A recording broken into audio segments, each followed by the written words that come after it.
অদিকা তো পাতং বিচ। আসলে থাই ভাষায় সবাইকে আমার ব্লগে ওয়েলকাম করছিলাম। ইংলিশে আমরা যেটাকে ওয়েলকাম বলি, বাংলায় বলি স্বাগতম, থাইল্যান্ডে সেটাকে সদিকা বলে। আর থাইল্যান্ডের মানুষ অপরিচিত কোনো মানুষের সাথে পরিচিত হওয়ার সময় খুব সুন্দর করে মিষ্টি ভাষায় কথা বলে এবং প্রথমেই কিন্তু সদিকা বলে সম্বোধন করে, তারপর কথা বলে।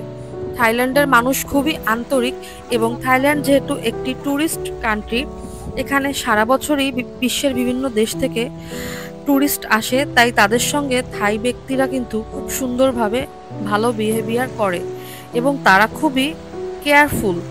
তো আমি এখন আছি থাইল্যান্ডের অন্যতম ফেমাস একটি শহর ফুকেটের পাতং বিচে। পাতং বিচ ফুকেট শহরের অন্যতম ব্যস্ততম একটি বিচ এবং জনপ্রিয়। পাতং বিচ দৈর্ঘ্যে ৩ থেকে ৪ কিলোমিটারের মতো। এই বিচটি খুবই পরিষ্কার পরিচ্ছন্ন। সবুজাভ নীল জলরাশি বিচকে আরো বেশি সুন্দর মোহনীয় করে তুলেছে। বিচের পাশেই আছে সাদা ঝিরিঝিরি বালু, আর এই বিচের দুই পাশে আছে সারি সারি পাহাড়ের মেলা এবং পাহাড়গুলো সবুজ গাছ দ্বারা বেষ্টিত। বিচের দুই পাশে অনেকগুলো পাহাড় সারি সারি করে দাঁড়িয়ে আছে, যেন এই পাহাড়গুলো অতিথিদের আপ্যায়ন করার জন্য সুন্দরভাবে নিজেকে সাজিয়ে রেখেছে বিচের পাশে।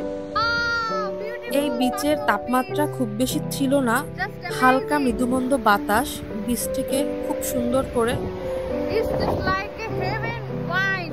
এই বীজটি আপনারা থাইল্যান্ডের ব্যাংকক শহর থেকে 1 ঘন্টা 20 মিনিটের বিমান জার্নিতে করে যেতে পারবেন, অথবা যদি সড়ক পথে আসেন সেক্ষেত্রে ব্যাংকক থেকে ফুকেটে আসতে 12 ঘন্টা সময় লাগবে। আর এই বিচে কিন্তু অনেক ধরনের ওয়াটার অ্যাক্টিভিটিস করারও সুযোগ আছে।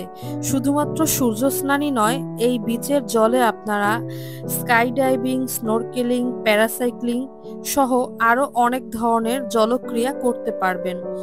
এই বিচে 100 বাতের বিনিময়ে ছাতা ভাড়া নিয়ে আপনারা কিন্তু বিচের এই সুন্দর ঢেউগুলো উপভোগ করতে পারবেন এবং বিচে কিন্তু এইভাবে পুলিশ পাহারা দেয়।